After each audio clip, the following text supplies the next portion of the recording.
everyone. And once again, we have a woman you should know. I'm so excited to introduce Haley Clawson to you. She has worn many hats. We're going to talk about them today. So tell us a little bit about what you're doing right now. You are in real estate. I am in real estate. It was a big transition. Yeah. Officially, I went live February of 2025 is when I first started taking calls. Really new. Very new to it. It's been a whirlwind of a change, but at the same time, very exciting because I have to learn new things. So I'm getting to ask so many questions. Yeah. I'm a part of a team that answers those questions. And I'm actually in the community more now than I ever was before. Right. Before I worked in a room with no windows. Right. But now I'm actually out there. I'm talking with people. So a very different setup. Yeah. And so a room with no windows sounds really kind of scary, but you were actually on TV before. Yes. I was the chief meteorologist at KESQ. I was there for about a little over 8.5 years in that position. And it was time for a change. Yeah. And this is that change. I decided to lean into real estate. I had acquired my license actually back in 2022. Okay. When everything was uncertain. When I didn't know if I would have my position for much longer. And lo and behold, we were actually considered essential. Yeah. And so kept that job. Job only got busier, kept adding more and more newscasts. Right. So the idea of real estate fell to the wayside. Okay. Had my license, did all that, but never put it to use. And so now it's getting put to use. So 3 years later, now you decide to go full time. What was one of the catalysts that said, it's time for me to do that? So I can't say that there is one specific thing. There's pros and cons to every industry. I had been in it a total of over 10 years at that point, but 8.5 with that particular station. And little by little, things were making me question, do I want to go a different direction? So it's not just that I woke up one day and said, I'm ready for something new. Sure. Little things, a sense of complacency. I didn't want that anymore. Right. I absolutely love my coworkers, John, Karen, Blake. Sure. Hi, if you're watching. Love working with them. But overall, my role stayed very consistent because we had a newscast at 4, at 5, at 6, at 6:30, at 10, 11. Right. And it was my same job in all of those positions. Right. So it was very consistent. I wanted something where I had the opportunity to learn and kind of get into a new pair of shoes. Right. And then at the end of the day, really it was the schedule that did me in. It's a very rigid schedule. Sure, like you got to be there. You have to be there early. There's no, give me a couple minutes. Yeah, I'm on the way. No, it's very rigid. So I would start at 2:30 in the afternoon. Our last newscast ended at 11:35. So when I lived in Palm Desert, got home about midnight. I moved up to the high desert. Then I was getting home about 1 o'clock in the morning. Wow. And it was just, there's not a lot of flexibility. And so that's really kind of what did me in at the end of the day. And real estate offers you all the flexibility in the world of, do you want to make a drive today? Do you want to make a phone call today? And so really leaning into that. So coming from such a rigid schedule of you're here at this time to do these things, to now creating your own schedule, have you had some struggles with that? I know that that's a common thing. Yes and no. Okay. I will say it's more just, I'm still setting it. I have my workflow of what needs to get done for that day, but it's, do I want to work in the morning or do I want to work at night? Sure. And just having that option has been really nice. So I still have my must-dos. I still have team meetings that are a part of that help you stay accountable. Sure. Which is really nice because I think without that, then I would slack off a bit more. But there's other people I need to be FaceTiming with on a Zoom. And so overall, I am finding that schedule okay. It's just, it's all new. And so it's finding out how can I do it better. Right. One thing I learned about real estate, it was kind of a hard lesson for me, was you actually are always learning. It's A to Z, hand over keys, hand over a check, whatever, but everything that happens in between is always something to learn. Have you found that you've learned something so far that was kind of an unexpected thing? I think learning to handle other people's emotions. Oh yeah, girl. Say less. Working in the studio, there's not even camera operators. Yeah. They're automated cameras, so it's the other talent and you. Yeah. Now it's very one-on-one. Yeah. And it's a big life purchase. It's 100%. A large sum of money. And so different people handle financials very differently. Yeah. And so understanding kind of where they're coming from, whether something is so serious or something is so not serious that I would even take as something serious, has been very interesting to find out, like, what is that emotional tug that is really making them feel this way? Because at the end of the day, it's a big purchase, whether it's a primary home or a secondary home. It doesn't matter. You're doing this as your job, so you're exposed to it so much more than the average person. The average person sells a house every 7 years, and if they're lucky, maybe they do it more. But no matter what, it's still emotional. Yes. And definitely kind of guiding them through that to get them to the finish line is a challenge for sure. Yeah. I hear you. I think that's one where I hope that I'm excelling is because I come with a communication background. I am a good communicator. And so even when I don't know the answer to something, someone on my team does. 100%. And I'm going to find that answer, and I'm going to relay it in the most layman's terms way I can to make it make sense and to make them comfortable with what the process is. Right. And I was actually going to ask you that. So what from your previous career, which you spent a lot of time in, do you feel like kind of sets you can take with you now that might set you apart from somebody else that's also starting out in real estate? Definitely communication. The ease in talking with someone. I'm not nervous talking with someone. I'm used to discussing something in someone's living room every single day. So this is certainly new, just because, again, it's more about finances versus the weather and something, it's so easy to talk about for so many people. But at the end of the day, it's just having that connection, having that camaraderie, that rapport with someone. And as long as you have that, you can make it happen. And so, again, I'm brand new into this world, but I've had one deal already closed. Very exciting. Good job. And so using those skills to move into the next one. And, how can I be a better service, and how can I really accentuate what my strong points are even more so? Yeah. And it is service. We were talking the other day, like real estate's like one of the only jobs or careers that the layperson thinks that they can just do. But in reality, it's quite complicated. And it's so much energy. It's so much. Yes. So much energy. So much energy. And keeping things together, like, you know what I mean? Like keeping the deal together is a huge part of the agent, right? Because you have all these other things going on. And I think that it takes a certain type of person to want to jump into it, especially in what many people would say, one of the hardest times to be successful at it. So that had to be a little scary. A little bit. Okay. How'd you walk yourself through that? Or did you have help doing that? What did that feel like? So certainly being on the team, I'm with the Rostat team with EXP, and he's great with new agents because he helps with lead generation. So we're getting those Zillow leads. Perfect. That's where my first close came from. It's an out-of-state buyer that I would have never met had it not been for that lead.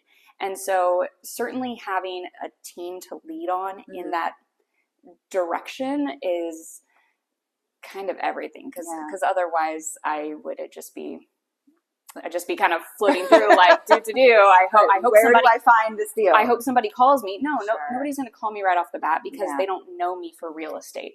They knew me for weather, for news, right? And so now it's just trying to make that be that obvious point of I'm still your go-to person. I'm still the same person that you saw every night. I'm just in a different facet, and here's how I can be of service to you now. Right, so that's a huge kind of rebranding for you. Okay, so it's, you were Haley on TV, now you're Haley in real estate.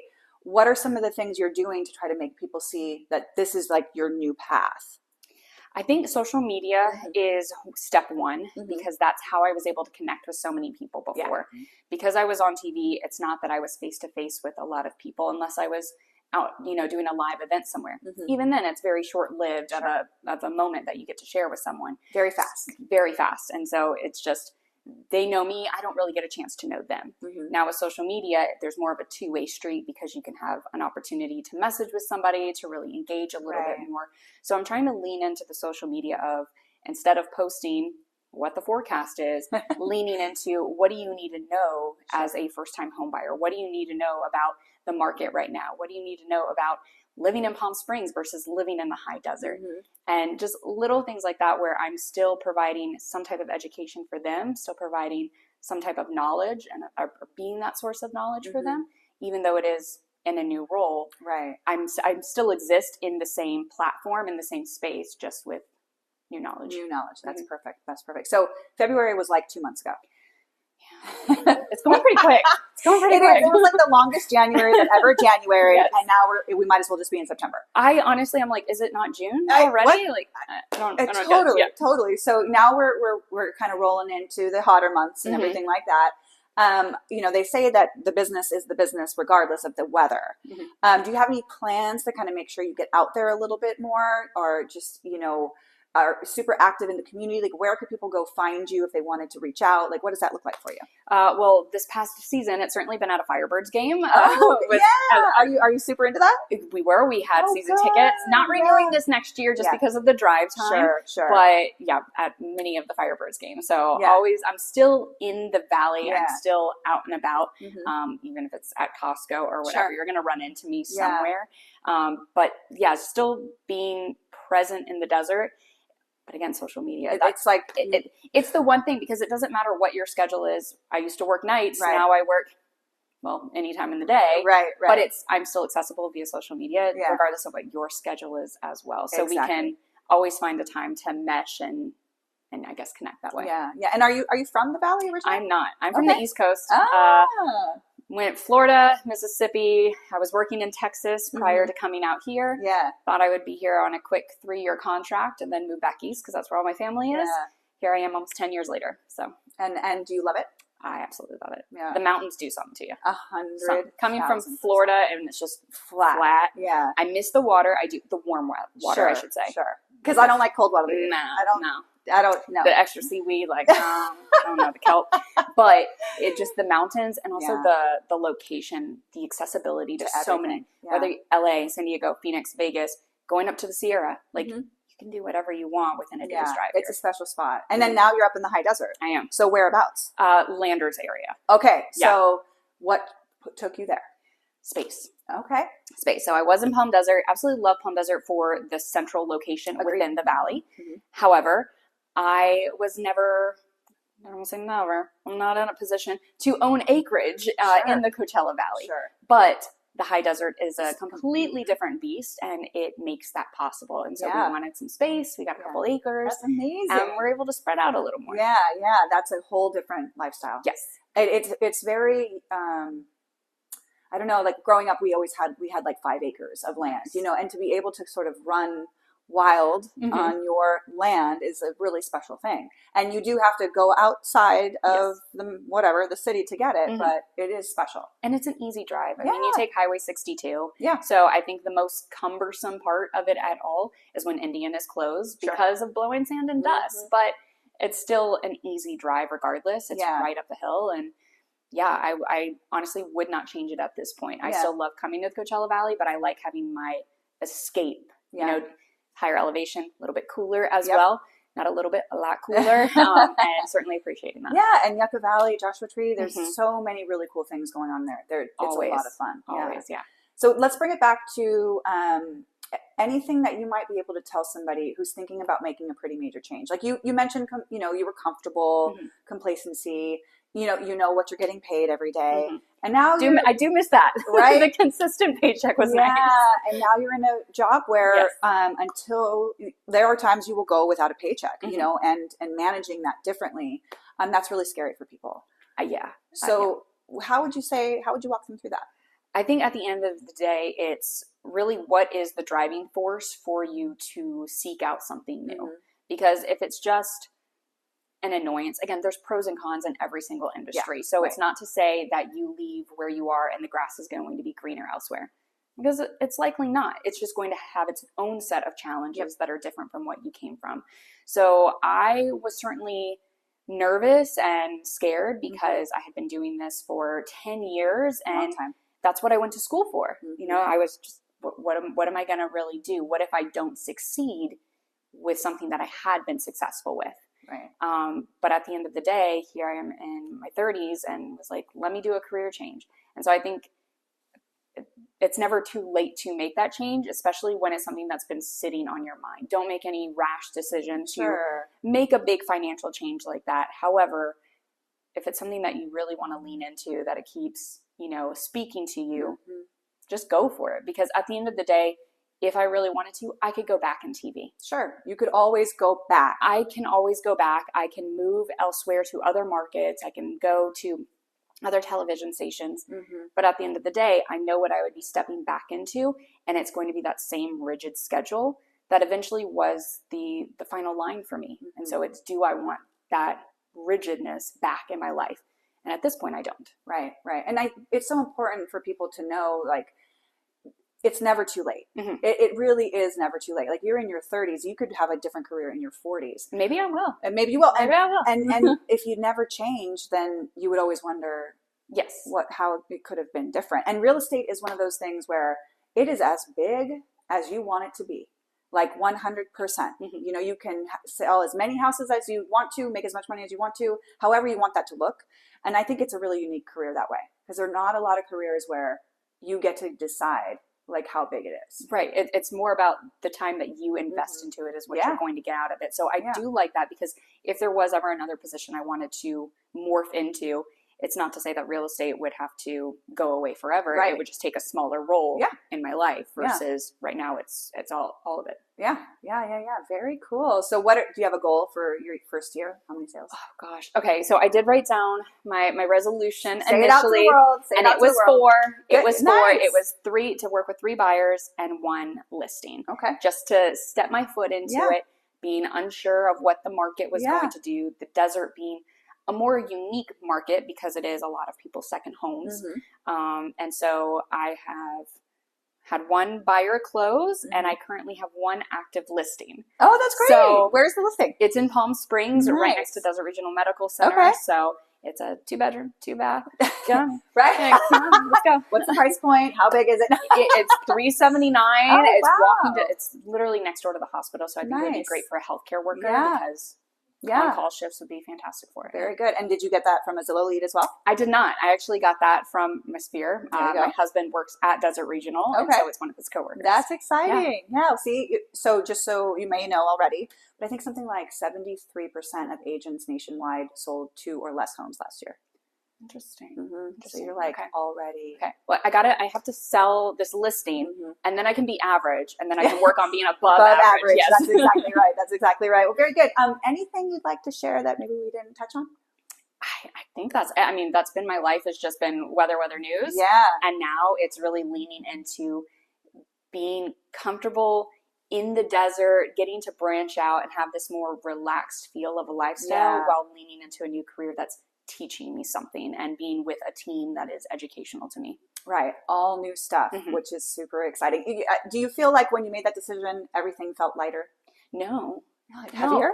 Well, it's just because it's so scary. Sure. So even though, again, it wasn't a last minute or a rash decision to make a career change, at the end of the day, the entire way through, it's, am I doing the right thing? Am I doing the right thing?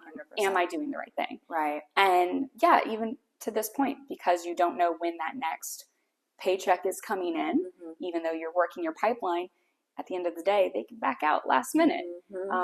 And so that's certainly nerve-wracking. So I don't want to say it was just weight off my shoulders, but as I'm spending more time away from that schedule, I do feel just my mental health being better because I'm getting to set the terms for what I'm moving into. Yeah, and that's super important. No regular paycheck is worth definitely feeling some type of way about that. Yeah. Well, very good. So I'm excited to see what you do over the next year in real estate, and congratulations. And that's super, super exciting. Thank you. Thank I you appreciate for being it. here Of with course. us today. Thank you. Yeah, thank you. Bye, everybody.